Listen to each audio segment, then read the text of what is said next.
Hello friend दोस्तों, अगर आपने कोई भी प्रॉपर्टी खरीदी है और आप रजिस्ट्रार ऑफिस में उसकी रजिस्ट्री करवाकर निश्चिंत हो गए हैं कि अब वह दुकान, प्लॉट, मकान आपका हो गया है, तो भूल कर रहे हैं आप। विक्रेता को पूरा पैसा देने और रजिस्ट्री कराने के बाद भी आप उस प्रॉपर्टी के पूरे मालिक नहीं बने हैं। अगर आपने रजिस्ट्री के बाद प्रॉपर्टी की म्यूटेशन यानी दाखिल खारिज नहीं कराया है तो आप पचड़े में पड़ सकते हैं। म्यूटेशन नहीं कराने के कारण ही बहुत से संपत्ति विवाद होते हैं।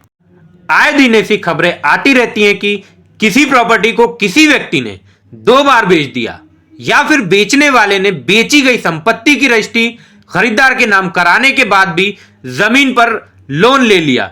ऐसा इसलिए होता है कि जमीन खरीदने वाले ने केवल रजिस्ट्री कराई होती है, उसने प्रॉपर्टी पर दाखिल खारिज या नामांतरण अपने नाम नहीं कराया होता है। रजिस्ट्री के बाद म्यूटेशन भी जरूरी होता है। दोस्तों, भारतीय रजिस्ट्रेशन एक्ट कहता है कि 100 रुपए मूल्य से ज्यादा की संपत्ति, चाहे वो किसी भी तरह की संपत्ति हो, अगर हस्तांतरण होता है उसका तो यह लिखित में होगा और इसका रजिस्ट्रेशन सब रजिस्ट्रार कार्यालय में कराया जाता है। यह नियम पूरे देश में लागू है और इसे ही रजिस्ट्री कहा जाता है। लेकिन आपको यह बात अच्छी तरह समझ लेनी चाहिए कि केवल रजिस्ट्री से ही आप जमीन, मकान या दुकान के पूर्ण मालिक नहीं हो जाते हैं। रजिस्ट्री के बाद म्यूटेशन यानी दाखिल खारिज होना भी जरूरी है।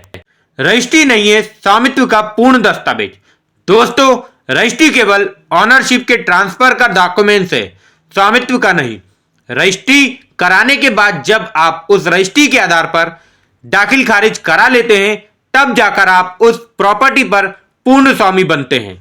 इसलिए कभी भी अगर आप कोई प्रॉपर्टी खरीदते हैं तो केवल रजिस्ट्री कराकर ही निश्चिंत ना हो जाएं। रजिस्ट्री के बाद जब दाखिल खारिज हो जाता है, तभी प्रॉपर्टी खरीदने वाले के पास संपत्ति से जुड़े सभी अधिकार आते हैं। दाखिल खारिज में दाखिल का मतलब है कि रजिस्ट्री के आधार पर उस संपत्ति के स्वामित्व के सरकारी रिकॉर्ड में आपका नाम शामिल हो जाता है और खारिज का मतलब है कि पुराने मालिक का नाम स्वामित्व के रिकॉर्ड से हटा दिया गया है। तो दोस्तों, इस तरह से आपको दाखिल खारिज कराना जरूरी है, तो आप जरूर करवाएं। तो मिलते हैं नेक्स्ट वीडियो में किसी नए टॉपिक के साथ। तब तक के लिए जय हिंद, जय भारत।